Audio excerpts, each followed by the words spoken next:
আমি যেটা আগেও বলেছি যে যুব কংগ্রেসের এই পোস্টটা হলো একটা ইলেক্টেড পোস্ট। এটা রাহুল গান্ধীজি নিজে এই সিস্টেমটা চালু করেছেন।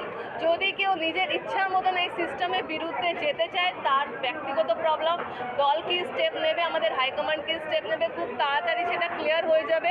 কিন্তু সৌভিক মুখার্জি, আপনি আমাদের যে যুব কংগ্রেসের ওয়েবসাইটে গিয়ে সার্চ করুন যে ইলেক্টেড প্রেসিডেন্ট কে, সেখানে আজকেও সৌভিক মুখার্জির নাম আপনারা দেখতে পাবেন।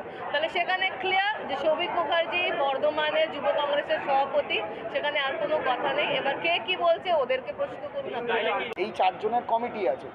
সাইনা এসেছিলেন, সাইনা জাভেদ এখানে যুবর প্রোগ্রাম করেছে, ভালো তো সংগঠনের কাজ হচ্ছে।